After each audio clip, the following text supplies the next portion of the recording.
Hola, ¿cómo están? Muy buenas tardes, bienvenidos a la presentación del libro Educación enciende una nueva forma de enseñar. Un libro que nació producto de la pandemia, producto de toda la situación sanitaria que estamos viviendo y que nada, creíamos que a lo mejor iba a durar menos, pero todavía la estamos viviendo, así que este libro creo que sigue más vigente que nunca de una situación que comenzó con un correo electrónico a toda la comunidad de la Universidad de los Andes, anunciando que el 16 de marzo del 2020 se suspendían las clases presenciales y pasábamos a hacer clase a distancia, clase a distancia de emergencia en ese minuto, producto de las cuarentenas, de las restricciones que no podíamos venir al campus, venir a hacer lo que más nos gusta, estar en contacto con los alumnos, hacer nuestras clases, poder transmitir ese conocimiento, aprender mucho también de los alumnos. Y fue una decisión que se tuvo que tomar, obviamente, producto de la crisis sanitaria, pero que afectaba a todos por igual, alumnos, administrativos, profesores, porque nos obligaba a adaptarnos a una nueva realidad, adaptarnos a un nuevo escenario, adaptarnos a un nuevo entorno de enseñanza, un entorno que, si bien en la universidad nos veníamos preparando y el Centro de Innovación Docente venía eh, impulsándonos a adaptar nuevas tecnologías, nuevas formas de enseñar, nos pilló también, por decirlo de alguna forma, de sorpresa en esta adaptación de la realidad y cómo la gran pregunta era cómo podíamos cumplir con ese acuerdo de educación de calidad que nosotros habíamos establecido desde la Universidad de los Andes con los alumnos, con las familias, cómo podíamos cumplir con ese compromiso, cómo lo podíamos llevar a cabo,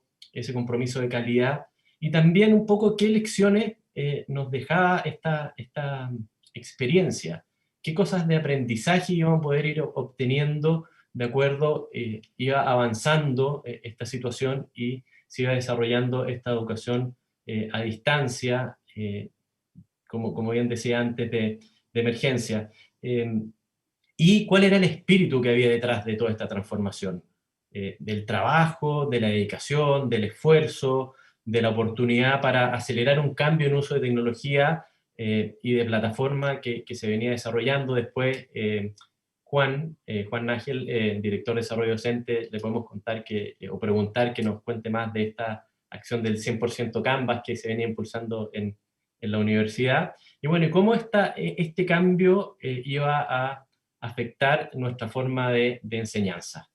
Y durante ese proceso, viendo también lo que estaba pasando en otras universidades alrededor del mundo, porque todos estábamos en lo mismo, eh, empezaron a aparecer ciertas iniciativas respecto de recoger cuáles eran las experiencias que estaban teniendo los académicos en esta situación. Y así nace un poco este libro, de decir, bueno, ¿cómo recogemos esa experiencia a través de distintas voces, de distintas miradas, de distintas disciplinas y de distintas vivencias que se tuvo en tema de educación en la universidad a lo largo del año 2020?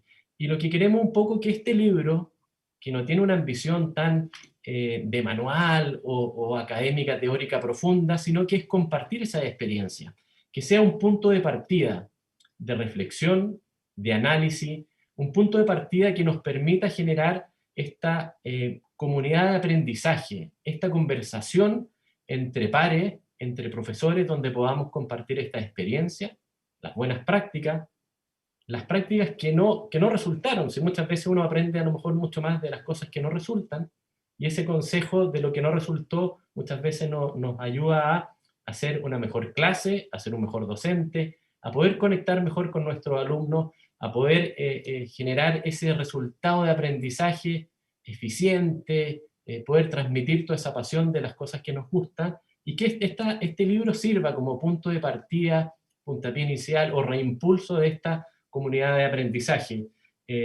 Y quiero presentarles también al coeditor de este libro, Juan Nagel, que es el director de desarrollo docente. También está María Elena Navarro, que es profesora de la Facultad de Educación, y la Pilar Ureta, profesora de la Escuela de Enfermería, con quien vamos a comentar este libro. Nos van a contar su experiencia, sus vivencias, lo que sufrieron, las alegrías que hay detrás de todo este año 2020 de enseñanza. Así que quiero dejarle la palabra a Juan, que es el coeditor del libro, para que también nos pueda complementar algo más esta introducción antes de empezar con esta conversación, que esperemos sea entretenida y que pueda ser útil para que se comience este puntapié inicial de esta comunidad de aprendizaje. Juan. Gracias, Cristóbal, y muy buenas tardes a todas las personas que se unen a esta transmisión. Como bien decía Cristóbal, este libro pretende ser un ejercicio de memoria, si se quiere, memoria institucional y memoria hasta cierto punto personal. Lo que hemos vivido y lamentablemente lo que seguimos viviendo muchas personas ha sido muy intenso. Y en las universidades nos han tocado unos aprendizajes tremendos, y la idea de este libro era empezar a recopilar un poquito esas experiencias. Cuando esto estalló, la pandemia, en marzo del año pasado, muchos de nosotros no nos manejábamos bien con la tecnología. La palabra Zoom no era algo que estaba en nuestro vocabulario. No sabíamos cómo hacer videoconferencias y estábamos francamente muchos aterrados. Ni hablar de lo que fue el tema de las evaluaciones en forma remota. Y por eso yo quiero resaltar, aparte de este libro, yo sí quiero resaltar lo que han hecho los profesores de la Universidad de los Andes, todos los profesores de la Universidad de los Andes. Es verdaderamente heroico, es un ejercicio de resiliencia que ha sido fundamental para la universidad y yo creo que para nuestros alumnos y para sus familias. Este libro busca hacer un homenaje a todos los docentes de la Universidad de los Andes y a nuestros estudiantes, que también han sido parte importante de este proceso. Y lamentablemente por razones de espacio no podemos reflejar todas las experiencias, pero sí buscamos resaltar algunas experiencias de cambio, ¿no? Y ser un testimonio de este año que ha ocurrido. Los retos continúan, la pandemia sigue, nuestro agotamiento sigue ahí, el agotamiento de nuestros estudiantes también sigue ahí, pero yo creo que este libro sirve también como un proceso, como un puntapié para una reflexión acerca de la universidad del futuro, acerca de los aprendizajes que hemos tenido este año, acerca de las posibilidades que se nos abren, y cómo va a ser la universidad cuando ya esta pandemia sea parte de nuestra memoria y podamos avanzar hacia un mundo un poco más sano y un poco, digamos, dejemos esto atrás, ¿no? Entonces, en ese sentido, este libro busca hacer como una contribución muy pequeña, muy modesta a esa reflexión que es muy importante para la universidad y para la sociedad en general. Así que bueno, vamos con Cristóbal entonces, porque queremos entonces conversar con dos de las autoras que tenemos invitadas aquí, como dijo Cristóbal, Marianela Navarro, profesora de educación, y Pilar Ureta, de la Escuela de Enfermería. Y bueno, Cristóbal, adelante. Sí, bueno, agregar que este libro va a estar disponible en formato digital. Les va a llegar a todos quienes se inscribieron en este lanzamiento del libro, en esta conversación, les va a llegar a su correo electrónico, el que dejaron en el formulario. Eh, También después va a estar colgado en la página web de la universidad, lo pueden compartir, lo pueden reenviar, no tiene ninguna otra pretensión, sino que sea un instrumento útil para quien considere y pueda sacar a lo mejor buena experiencia y buenos ejemplos también, así que están todos invitados a poder ir compartiendo este libro y esta conversación. Y me quería partir con la Pilar.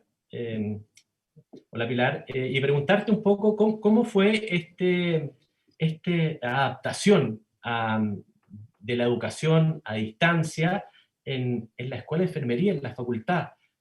Una facultad y una carrera donde el contacto entre el profesor, el alumno, el paciente y la persona es muy de piel, es muy cercana. Entonces, ¿cómo hicieron para poder adaptar esto de la distancia y la tecnología y la educación a ese contexto tan propio de la enfermería? Hola Cristóbal, buenos días a todos, en realidad buenas tardes. En realidad fue una experiencia, tal como lo dijo Juan, aterradora. Inicialmente fue algo que nos movilizó a todas desde el punto de vista emocional, pero creo que hubo algo muy bonito que se dio, es que a pesar de ser aterradora hubo mucha vocación de hacer esto bien, por el compromiso con los estudiantes. Teníamos la presión de tener que ir a los campos clínicos y gracias a la idea de una profesora, que fue la profesora Paula Yamán, se nos ocurrió la idea en la facultad de poder, a lo mejor el primer semestre, juntar todas las clases teóricas de manera de preparar durante el primer semestre en teoría a los estudiantes y dejar todas las prácticas para el segundo semestre. Con eso ganamos el semestre para ir pensando mientras implementábamos, ¿cierto?, todas estas clases teóricas a través de diferentes plataformas, porque igual que ustedes probamos muchas plataformas, al final nos quedamos con Zoom, porque era más fácil el uso, había un acercamiento muy íntimo con la cara de todos los estudiantes del curso. Entonces eso de alguna manera facilitó que el primer semestre tuviéramos un poco de descanso para poder replantear cómo íbamos a hacer las prácticas si seguíamos en esta modalidad el segundo semestre. Entonces, lo más importante, creo que aquí hubo un aporte crucial, tanto de los directivos como de los profesores, de poner todo su corazón, todas sus ideas para innovar, y surgieron ideas preciosas, que bueno, que me imagino que irán a salir en esta misma conversación un ratito más. Pero básicamente eso, yo creo que la idea más importante fue concentrar la teoría y darnos ese tiempo para innovar en la práctica en el segundo semestre. Buenísimo. Bueno, y se nota el esfuerzo y creo que en el capítulo de la Escuela de Enfermería queda plasmado, ¿no? Quiero preguntarles acerca de la tecnología, porque obviamente mucho de lo que nos ha pasado este año tiene que ver con la tecnología y quiero preguntarles a ambas y quizás empezar con Marianela. ¿Cómo era tu acercamiento a la tecnología o tu visión acerca de la tecnología en la sala de clase? Tú eres profesora de la Facultad de Educación, así que puedes quizás contarnos tu perspectiva desde como académica de la Facultad de Educación, pero también como educadora, digamos, la tecnología en la sala de clase escolar. ¿Cómo era tu percepción acerca de la tecnología y qué has aprendido acerca de tecnología en este año? Y lo mismo después también quiero preguntarle a Pilar para que ella nos dé su visión acerca del factor tecnológico.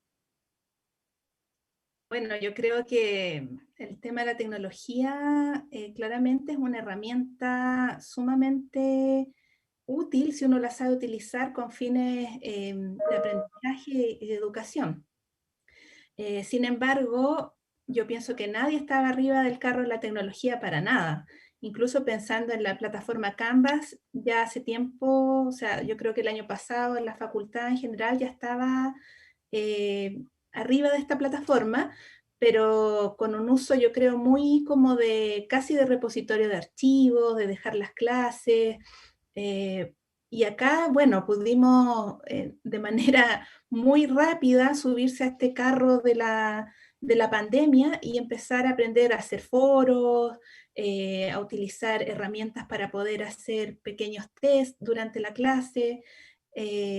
Así que de esa manera, o sea, estuvimos forzados a subirnos al carro de la tecnología. De hecho, me hace pensar en un meme, bueno, salieron muchos memes en relación a esto, en que salía como un perrito así como el profesor antes de la pandemia, un perrito chico así con la tecnología, y después de la pandemia así un perro como forzudo, musculoso, usando la tecnología, conectándose a 1000 plataformas. Y un poco yo creo que eso fue lo que nos pasó, y particularmente la plataforma Canvas yo creo que ayudó muchísimo y pudimos sacarle mucho, o sea, usar el potencial que tenía esta plataforma, y que sin la pandemia yo creo que nos habríamos demorado quizás 10 años en llegar a lo que llegamos. Juan, ¿tú nos Pilar. puedes contar a lo mejor, Juan, perdón la interrupción, a lo mejor Juan, Sí. aprovechando el pie que nos da la Marianela, a lo mejor tú nos puedes contar con la iniciativa 100% Canvas? Mm. Bueno, sí, quería también escuchar a Pilar, pero les cuento que, bueno, la universidad adoptó el sistema Canvas en el año 2017. Fue una decisión estratégica impulsada por la rectoría. Y desde un comienzo, desde el Centro de Innovación Docente, siempre pensamos que para que tuviera éxito la adopción tenía que ser gradual. Y por lo tanto la adopción fue gradual. Es decir, en 2018 fueron los primeros personas que adoptaron la herramienta, se empezó a ver el potencial, empezamos a aprender cómo sacarle mejor provecho, empezamos a explorar diferentes funcionalidades y íbamos creciendo poco a poco. Y ya desde el 2019 teníamos previsto que en el año 2020 íbamos a hacer la universidad 100% Canvas, es decir, ya el proceso de adopción gradual se acababa y habíamos emprendido una campaña que se llamaba 100% Canvas antes de la pandemia, que fue muy útil porque en el fondo la pandemia nos obligó a llevarla a cabo y fue una campaña muy exitosa gracias a la pandemia, debido a que todos terminamos usando Canvas, 100% Canvas, ¿no? Y creo que creo que en ese sentido, bueno, quiero resaltar también la labor de mi equipo, que el equipo del Centro de Innovación Docente, que de verdad, sobre todo en los meses de marzo, abril, todo el tema de la adopción de las personas que estaban aún rezagados con la plataforma fue fundamental. Y nada, me encanta escuchar eso de Marianela, porque nosotros siempre lo hemos visto como una herramienta útil, una herramienta que abre posibilidades a la docencia. Y me encanta que la receptividad de la herramienta haya sido tan buena, y también de los alumnos. A todas debo resaltar eso. Pero quería también preguntarle a Pilar, bueno, cuéntanos un poquito de tu experiencia, tu visión de la tecnología en el quehacer de las ciencias de la salud, por ejemplo, y cómo eso ha cambiado a lo largo de estos meses. Bueno, Juan, tú sabes que nosotros fuimos las pioneras casi en Canvas, Escuela de Sí, Enfermería 2018, ahí en pleno, y eso yo creo que nos ayudó mucho, o sea, muchísimo, a todas las asignaturas, porque ya en el 2020 la gran mayoría de las asignaturas clínicas tenía esta habilidad para moverse en Canvas. Entonces, el primer semestre no tuvimos que generar ese aprendizaje, y eso inmediatamente relaja, inmediatamente como que te da la posibilidad de aprender otras cosas. Siempre en nuestra escuela se está discutiendo sobre nuevas tecnologías, pero nosotros usábamos tecnologías presenciales, más que tecnologías, sino que metodologías presenciales, como la simulación. Y de pronto nos encontramos como que teníamos que hacer todo esto a través de una pantalla, y ahí yo creo que fue ser valiente. O sea, en todos los equipos habían profesores como bastante más jóvenes, y ellos tenían bastantes habilidades como para poder aprender otras, Kahoot, Mentimeter, todas estas otras cosas que hay disponibles para hacer una clase más entretenida. Al mismo tiempo fue algo genial. Muchas mamás que estábamos en clase veíamos cómo los colegios le enseñaban a los propios hijos ciertas metodologías, y nosotros de ahí también íbamos tomando esta tecnología. Entonces se produjo así como una unión escuela-universidad, que fue muy simpático y muy conversado entre el cuerpo de profesores, pero no lo siento que haya sido algo difícil. Creo que fue un desafío, pero cuando hay intención y voluntad de hacerlo y hacerlo bien, se puede.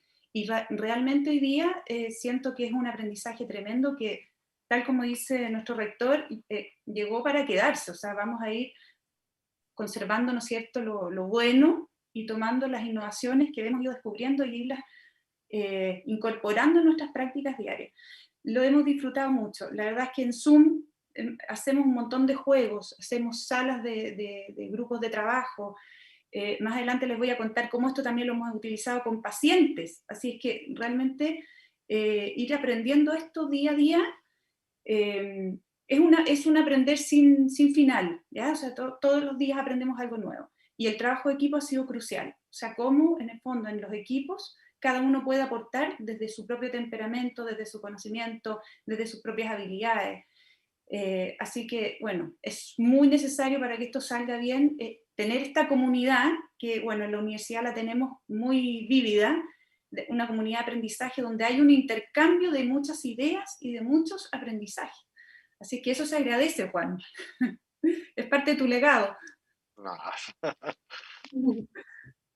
Oye, una pregunta a los tres, porque Juan también es profesor, también hace clase, así que, ¿qué fue lo que mejor les funcionó el 2020? Que antes no hacían, que empezaron a hacer, y qué fue lo que mejor les funcionó. Así podemos a lo mejor ir dando luces de estas buenas experiencias que un poco que busca también reflejar el libro. ¿Quién quiere partir? Marianela.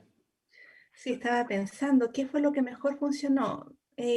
Yo creo que lo que mejor funcionó para mi experiencia fue la plataforma Canvas, fíjate, como poder descubrir toda la potencialidad que esto tenía, especialmente en el ramo que yo enseño, que es evaluación de aprendizajes, poder dar retroalimentación, por ejemplo, a través de la plataforma, las posibilidades que ofrece de, por ejemplo, dejar un video donde tú das feedback o un audio, que lo hace mucho, mucho más cercano para los estudiantes, dada la distancia que tenemos de comunicarnos a través de pantalla, que nunca, nunca, nunca eso va a reemplazar el contacto directo entre seres humanos. O sea, para mí la educación se sustenta en el contacto directo entre seres humanos. Entonces, hacer un poco más humano esto a través de, por ejemplo, el poder dar retroalimentación a través de archivos multimedia, como videos o audio. ¿Ya? Eso yo creo que fue algo que funcionó bien y que los estudiantes agradecieron, al menos en la evaluación docente, esa cercanía, o sea, tratar en el fondo de ser cercano, dada la distancia tecnológica la brecha que teníamos a través de la pantalla.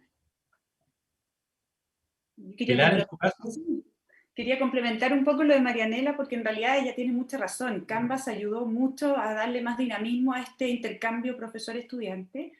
Y en nuestra experiencia, siendo una carrera de la salud, yo siento que me llevé una gran sorpresa, porque cuando tú estás en una sala con 70 estudiantes o 65 estudiantes, muchos de ellos están haciendo otra cosa, y la verdad es que uno no es capaz a veces de capturar la atención de todos. Aunque tú haces muchas cosas, obtener la atención del 100% de los estudiantes es casi imposible. Entonces pasa que con algunas técnicas que también describen en el libro el profesor Mario Tesada, siento que el contacto a través de la pantalla, como tú ves a la persona desde los hombros hacia arriba, tú ves muy bien la expresión del rostro. Entonces, si tú logras de alguna manera que los chiquillos enciendan sus cámaras y tú les das espacios, ya, ahora vamos a conversar, ahora los micrófonos, encendamos la cámara. Entonces, hay espacios en que tú dices, ahora conversamos, otros espacios en que tú les das el relajo para que ellos puedan ver la clase tranquilo, en cualquier posición, y puedan descansar un poco. Pero esos espacios donde nos estamos mirando a la cara son tremendamente íntimos. ¿Qué quiero decir? Que a pesar de ser a través de una pantalla, ellos expresan emociones, situaciones de vida, trabajamos con casos simulados de pacientes con problemas graves. Entonces se da, como es una carrera de la salud, también se presta para eso, es un contenido muy humano. Y fue una sorpresa, porque yo siento, y esto es una conversación en nuestro equipo, sentimos que hay cosas que logramos muy bien a través de la plataforma, que no las logramos tan bien en el aula. Entonces, por eso siento que a veces esto es absolutamente complementario, no es lo uno o lo otro, sino que la riqueza de este aprendizaje es que en el futuro vamos a poder complementar estas estrategias. Ahora, tengo no sé si les puedo contar que esto en realidad llega mucho más allá que los estudiantes, porque esto también nos pasó con pacientes, ¿ya? También tuvimos un aprendizaje clínico que fue muy bonito, porque tuvimos que convertir nuestra práctica clínica. Mi equipo trabaja con personas mayores, entonces dijimos, o sea, estamos en una pandemia, ¿cómo poder hacer un aprendizaje pero también un servicio? Porque nuestro espíritu de enfermera nos decía, tenemos que estar ahí en la primera línea, pero no podemos porque tenemos que enseñar. Entonces también surge como toda esa inquietud en la escuela, porque esto también le pasó a la gran mayoría de los profesores, cómo acercarnos a esas personas que nos necesitan, pero de otra manera. Y ahí surge esta iniciativa de hacer lo que llamamos teleenfermería, que es en alianza con ciertas residencias de personas mayores, poder llegar a la persona mayor y hacerle una valoración geriátrica integral, pero a través de una pantalla. Imagínense lo difícil, porque cuando uno está presencial tienes que pesar, medir, tienes que hacer varias cosas, y eso no lo podíamos hacer a través de una pantalla. Entonces fue muy bonito hacer este trabajo previo, porque tuvimos que hacer una guía de instrucción, una guía de evaluación, y crear la metodología. Y lo bonito fue que aprendimos algo muy bonito, muy interesante para la evaluación, que es, al hacer esta actividad, nos conseguíamos, ¿no es cierto?, una profesional de la salud que nos ayudara en la residencia, que generalmente era la terapeuta ocupacional, y ella llevaba el iPad, el computador, el celular, lo que tuviera disponible a la persona mayor. Entonces la persona tenía que sentarse cómodamente, apoyábamos el celular en un lugar fijo, porque si no empezaba a caerse el celular y la persona lo podía manipular y se le iba el Zoom, entonces, o se le iba el WhatsApp. Entonces había muchas complicaciones que surgían en este proceso. Pero lo interesante fue que eran 2 estudiantes que se comunicaban a través de la pantalla con una persona mayor. Nosotros como profesores estábamos ahí, saludábamos a la persona mayor y después apagábamos la cámara, para que el estudiante fuera el actor principal y pudiera él, con total libertad y olvidarse de que nosotros existíamos en el fondo, hacer su trabajo como si estuviera en el hospital. Y algo tan precioso de esto es que nosotros nos dimos cuenta que cuando vamos al hospital con los estudiantes, nosotros no los estamos mirando al pie de la cama como él interactúa con el paciente. Hay muchas cosas que nos perdemos porque son tantos procedimientos, tantos alumnos para allá y para acá, que en este momento estás tú sola mirando fijamente el rostro del estudiante, el rostro de la persona mayor, tomando apuntes, porque escribíamos todo. Y se produce una cosa que es la evaluación in situ en el fondo. Tú estás viendo ahí mismo cómo el estudiante lo hace. Si tú sientes que le faltan herramientas, puedes intervenir y apoyar, porque muchas personas tenían una soledad tremenda, un sufrimiento espantoso y lloraban, expresaban sus emociones, y a veces los estudiantes, a pesar de estar en cuarto año, tenían sus limitaciones, entonces ahí nosotros interveníamos y apoyábamos este proceso. Pero yo creo que una de las cosas más preciosas de esta actividad fue, uno, llegar a la persona mayor sufriente, ¿ya? Acompañarla, escucharla y darle a veces alternativas de recreación a través de la pantalla. Vimos obras de teatro, vimos videos de paisajes, hicimos ejercicio con ella a través de la pantalla, o sea, toda la creatividad que al alumno se le ocurriera, después de haber analizado lo que esa persona necesitaba, ellos lo creaban y lo entregaban al otro día. Entonces, tenían 2 días, 1 hora cada día de instancia con esta persona mayor para valorar y luego para crear y entregar. Y nosotros como profesores disfrutamos, pero en pleno, porque vimos cómo ellos iban desarrollándose, pudimos evaluarlos, pudimos darle feedback. Entonces fue un enredo entre aprendizaje y evaluación. No sabía dónde estaba empezando el aprendizaje y dónde estaba empezando la evaluación. Yo creo que eso fue uno de los aprendizajes más interesantes, por lo menos que nosotros con el equipo de las profesoras Paula Yamán, Carolina Arias y Cecilia Zavala vivimos durante el 2020 y que bueno, quizás tengamos que repetir este semestre. Así es que se los comparto porque se puede. Y sí, me imagino que hay muchas personas del área de la salud que están viendo este programa y los quería invitar a innovar, a atreverse, porque se llega a la persona y se llega de una manera distinta. No llegas a tomarle el peso ni medir la circunferencia, ¿no es cierto?, del brazo, pero llegas al corazón, llegas a la espiritualidad, que es lo que en este momento se necesita. Después le tomaremos el peso, o tendremos que conseguirnos un aliado para que nos ayude desde la residencia, ¿no es cierto?, a tener ese valor, que fue lo que hicimos finalmente nosotros, pero se puede. Ese es el mensaje.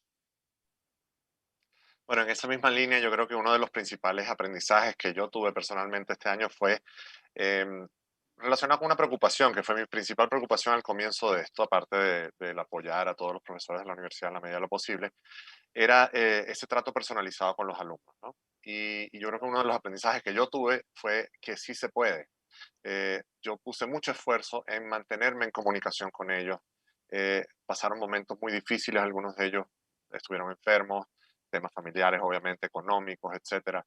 Y yo sentí que la tecnología me ayudó a por lo menos mantener hasta cierto punto ese trato personalizado con mis alumnos, para estar ahí, para escucharlos.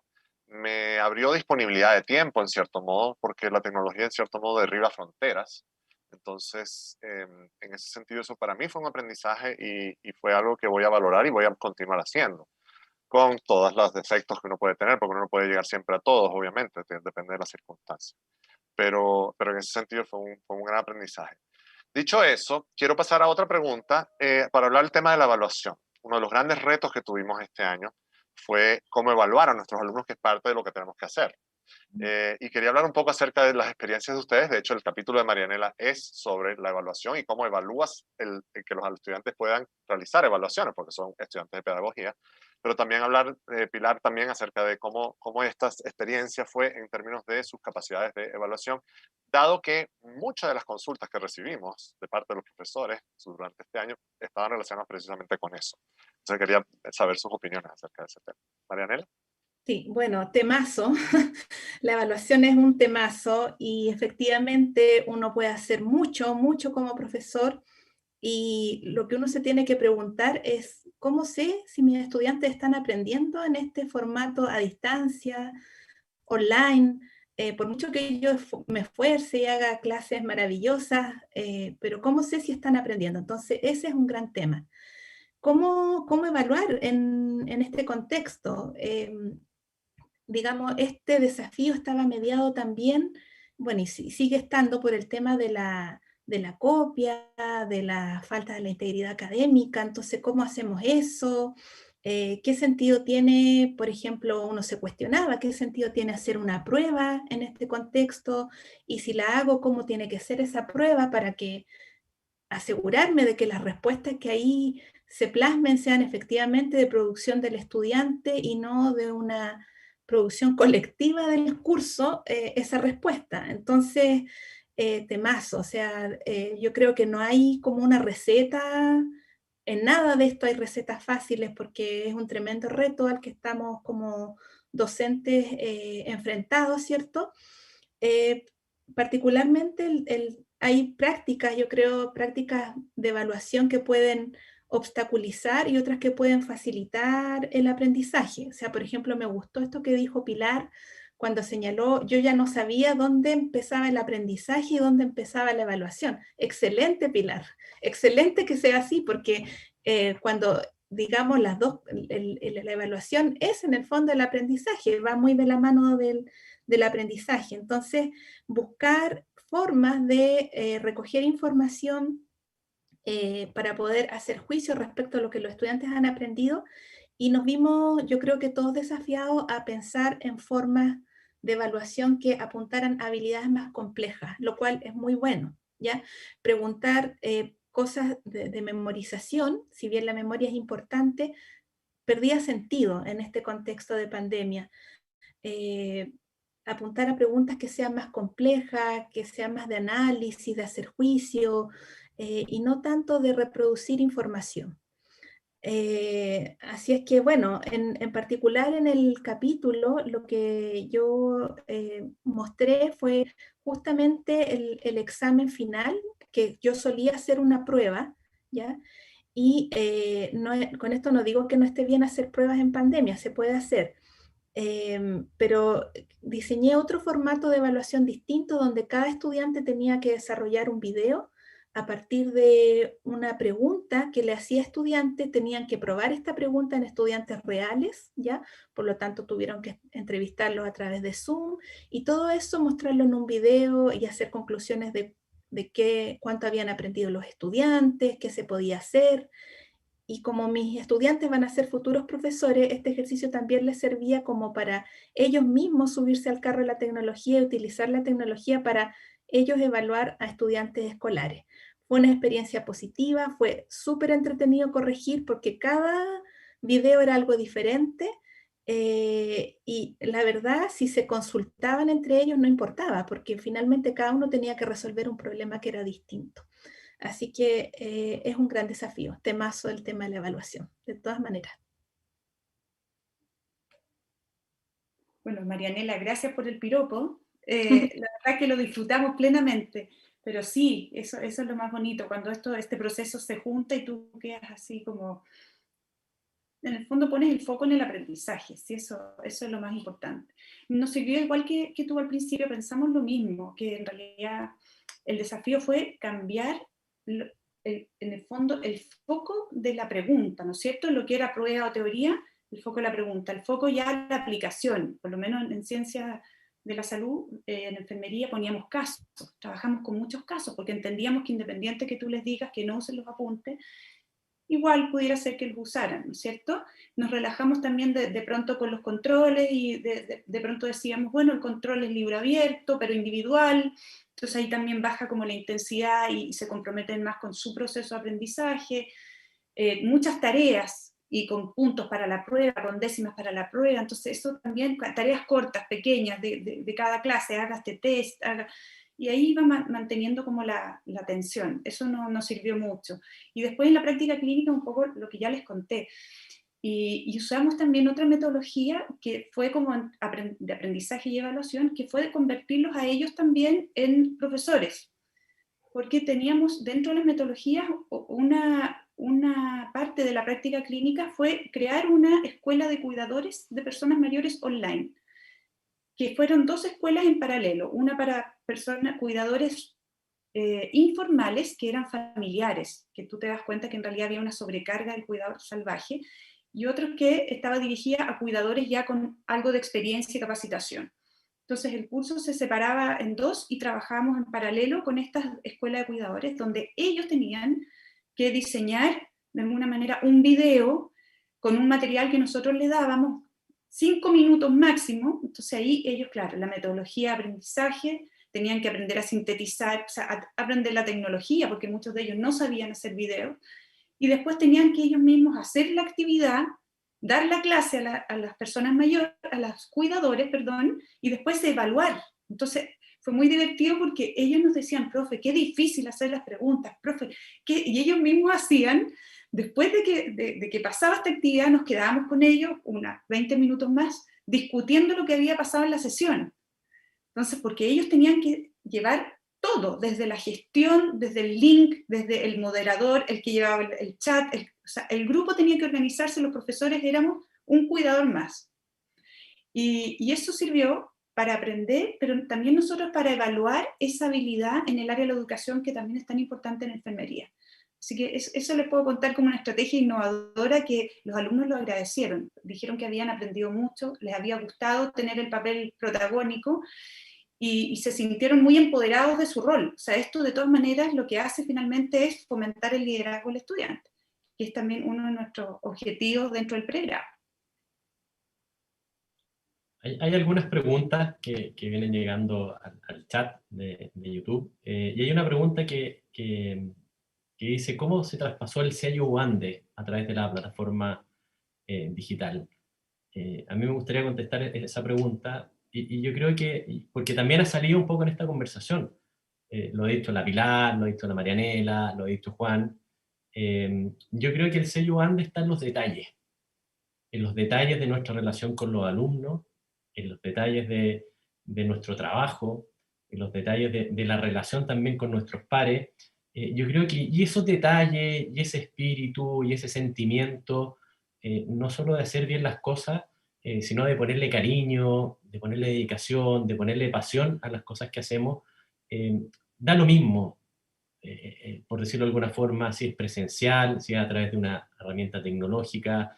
Yo creo que los alumnos se dieron cuenta de esas cosas, se dieron cuenta de la preocupación de cada uno de los profesores, que se ve reflejado en muchos de los capítulos de este libro, pero de los profesores que no participaron de este libro también, por los comentarios que hay, por las evaluaciones docentes, por la relación que se seguía dando, esa relación alumno-profesor, ese detalle de la preocupación, del resultado de aprendizaje, de que fueran logrando avanzar en las metas que nosotros como profesores les poníamos, de estar súper disponibles casi 24/7 para nuestros alumnos, para ir resolviendo dudas, para entregar ese feedback, para entregar esa corrección más individual, ese comentario, esa palabra de aliento, de preocupación, no solo por el curso, sino que yo me junté con muchos profesores de mi facultad a lo largo de todo el año,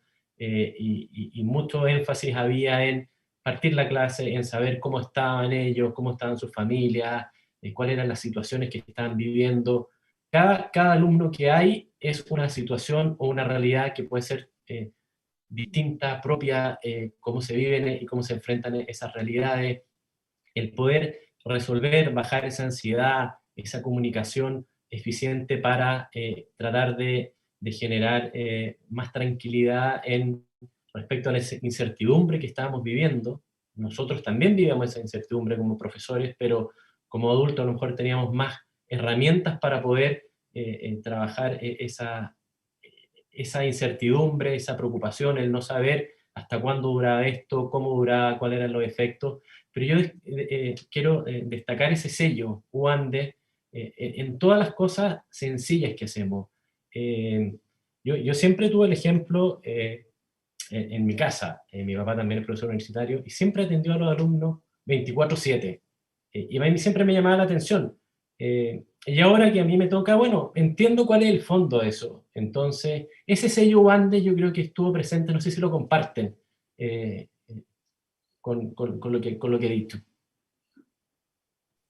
Sí, absolutamente. Sí, comparto la idea bueno, todos lo han dicho, el tema como del mantener el contacto con los estudiantes a pesar de de estar a través de una pantalla. Yo creo que, como decías tú, preguntarles cómo están, preocuparse por la situación país que estamos viviendo y comenzar cada clase hablando de eso. O sea, me imagino cómo será en carrera de salud, pero todos estábamos preocupados por la salud y preocuparnos de la salud de los estudiantes, que se cuiden, que cuidarse de ellos significa también cuidar a su familia. Y eso yo creo que es parte también del sello Ande, o sea, eh, preocuparse de la persona, de cómo está, y a partir de ese vínculo, de ahí, con esa confianza que tú estableces con los estudiantes, de ahí es mucho más fácil después entrar a temas más densos del curso que uno enseña, pero claramente.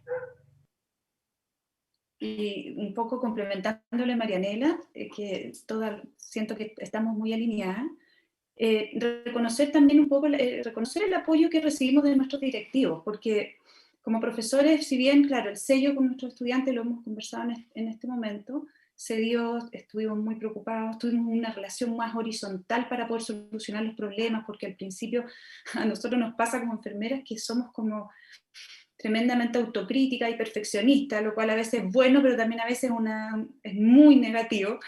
Y los mismos estudiantes nos iban dando luces de cuando, profesora, stop, es demasiado. Entonces ahí también se ve el sello, cómo el profesor recoge la apreciación del estudiante y se generan en conjunto los cambios, porque ellos también pueden participar y pueden sugerir nuevas formas de metodologías o cambios. Pero quisiera volver un poco al punto inicial, que es cómo nuestros directivos también apoyaron con esa labor que los que son directivos saben que es un trabajo muy invisible a veces y un servicio impresionante. Y siempre detrás con la energía, el feedback positivo, con cómo están, qué están haciendo bien, lo están haciendo muy bien. O sea, y eso se sintió. Y yo creo que fue muy importante para que la moral estuviera en alto, porque de verdad fue un nivel de agotamiento y un nivel de renuncia espeluznante, ¿ya? Porque en realidad había que estar 24/7, tal como lo dijo Marianela y tal como lo dijo Cristóbal, la necesidad de los alumnos surgían en cualquier momento, y las necesidades de ir renovando, ir flexibilizando, ir cambiando lo que ya habías planificado. En nuestra asignatura tuvimos que cambiar 3 veces durante el año todo. Entonces uno dice, pero qué terrible, con el semestre en curso. Entonces, bueno, se sintió el sello, y yo creo que los alumnos lo sintieron, por lo menos lo expresaron. Oye, cuando termine este periodo de pandemia, que ojalá termine luego, nos preguntan también, ¿qué nuevas prácticas quedarán de este periodo tan especial? Yo creo que también es un poco eso el objetivo de este libro, de esta comunidad de aprendizaje que queremos generar a través del lanzamiento de esta publicación, ese punto de partida. ¿Cómo sacamos cosas en positivo que vayan a quedar, que vayan a perdurar, que nos permitan después hacer una mejor docencia? Juan. Bueno, yo creo que obviamente el papel de la tecnología está aquí para quedarse. Yo creo que nos abre posibilidades como universidad y en eso quizás tú, Cristóbal, que eres decano, vas a tener mucho más que decir acerca de este tema. Em, el saber que la presencialidad, si bien es algo que es muy importante y que nunca va a cambiar en la Universidad de los Andes, no es esencial el 100% del tiempo. El poder saber que podemos llegar a un alumno en Chile chico con algún programa, con algún diplomado, con algún curso corto, con algún posgrado, el saber que podemos llegar a alumnos internacionales, el saber que podemos, por ejemplo, integrar la internacionalización en nuestras salas de clases sin tener que trasladarnos de un país a otro. Ya, por ejemplo, en la universidad hay muchas iniciativas interesantes de aprendizaje o de cursos enseñados por profesores extranjeros con grupos de alumnos de afuera y nuestros que trabajan en conjunto a través de la tecnología. Yo creo que las posibilidades que se abren son muy grandes. Si bien hay que rescatar el hastío que tenemos todos de la pantalla y de la tecnología, sobre todo nuestros alumnos y nosotros también, obviamente estamos muy ansiosos por volver al campus. Por otra parte, esta experiencia nos marca y nos deja abiertas muchas posibilidades y una agenda muy atractiva y muy ambiciosa, pero también muy desafiante y divertida, en cierto modo, de qué puede ser la universidad del futuro. Yo pienso que de aquí a 10 años vamos a seguir hablando de lo que fue el 2020, el 2021 y de esta pandemia, en el sentido de que marcó un antes y un después en la educación universitaria, y ojalá esto sea para bien. Me gustaría escuchar a Pilar y a Marianela también. Juan, es que yo quiero tocar algo que tú dijiste que se me olvidó contarles, que es súper importante. Tú dijiste la posibilidad de llegar lejos.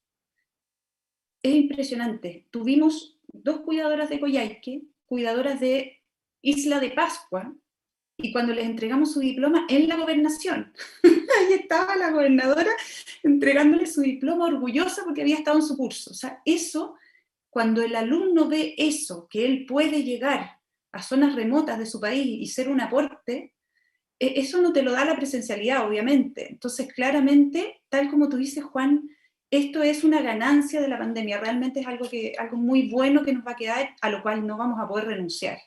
Pero sí, concuerdo contigo en que vamos a tener que saber interpretar que menos es más y saber cuáles son las cosas con las que nos tenemos que quedar. Porque todos estamos cansados, los alumnos también, y ese es el aprendizaje que yo creo que se va a dar este semestre, que es realmente aprender a quedarnos con lo que es sustancial. Sí, bueno, para no alargarme, yo comparto mucho. Yo creo que todos hemos aprendido a valorar mucho la presencialidad también. Pero también comparto que no todo tiene que ser presencial. O sea, pienso que esto es un antes y un después. Y en ese sentido yo pienso que este libro es como una cápsula del tiempo. Quizá en 100 años alguien mire este libro y va a decir, oye, mira lo que se hizo 100 años atrás cuando ocurrió esta pandemia del COVID y que, bueno, murió tanta gente y esto fue lo que se hizo, no sé, en esta universidad, esto hicieron estos profesores. Realmente siento que es como una cápsula del tiempo.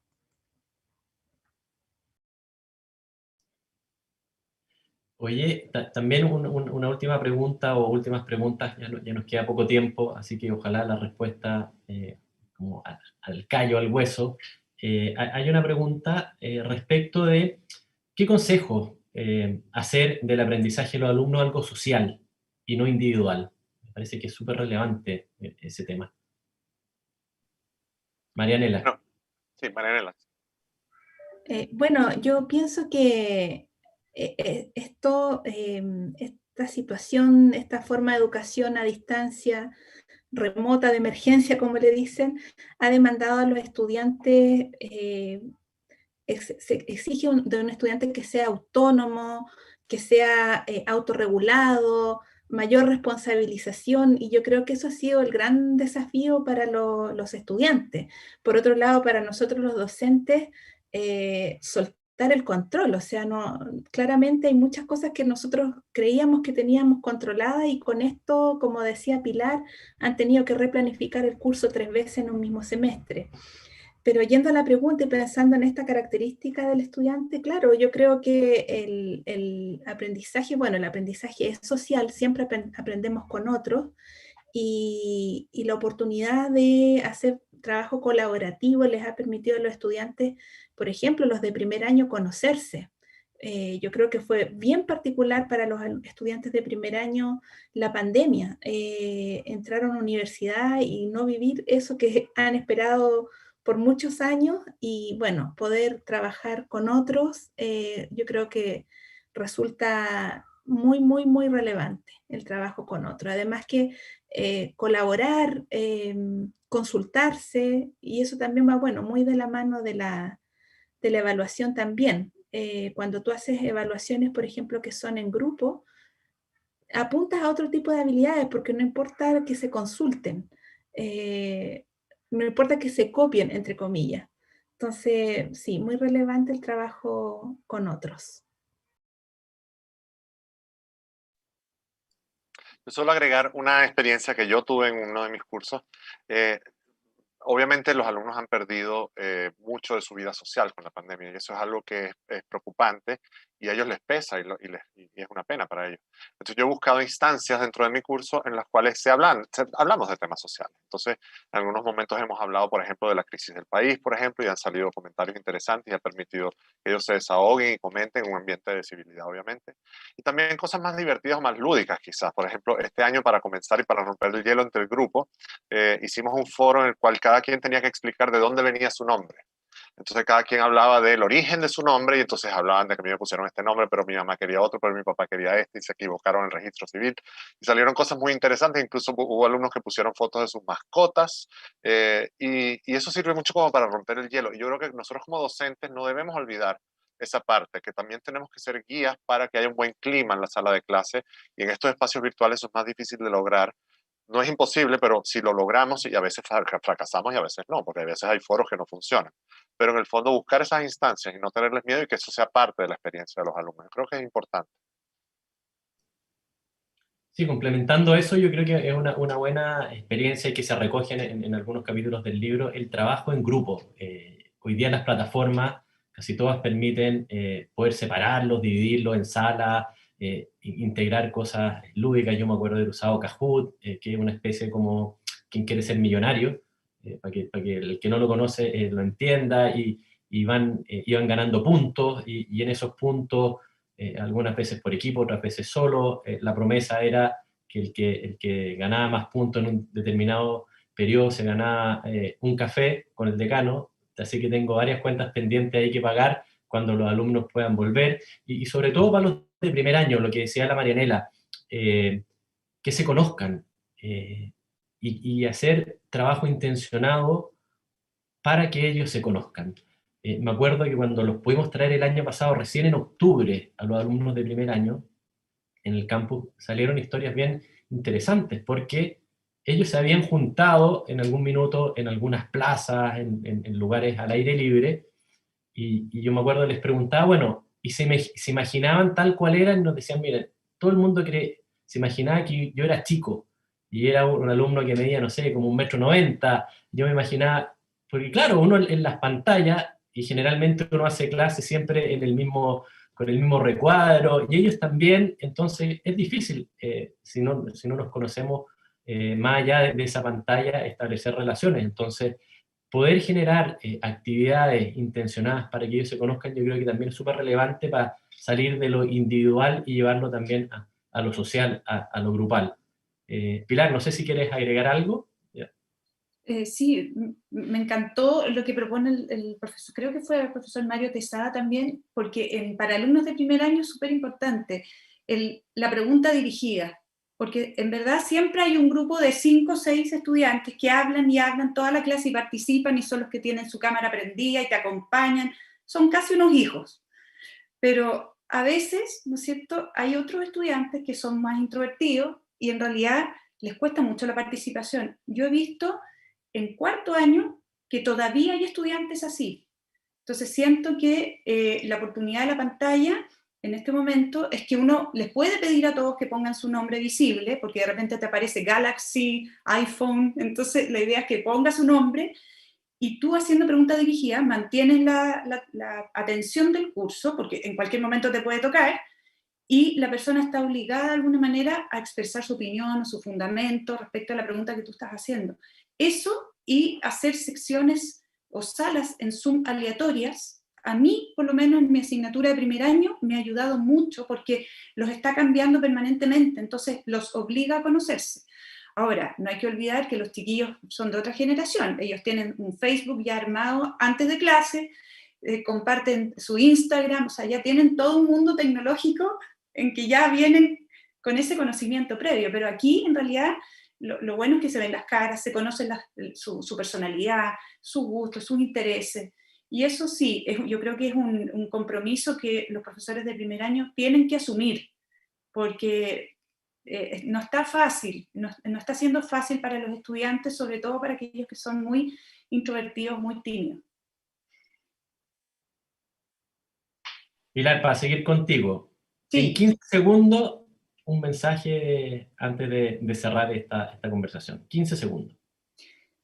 Entusiasmar a todos los profesores y también a todos los estudiantes de la salud y de educación, psicología, ¿no es cierto?, que hacen mucho trabajo educativo también, que se atrevan a pensar, a innovar, a crear, que sean ambiciosos, que se atrevan, que no tengan límites, porque el futuro les pertenece a ustedes. Si bien nosotros trabajamos para darles todas las herramientas, seguramente ustedes van a necesitar muchas más herramientas de las que nosotros les vamos a dar.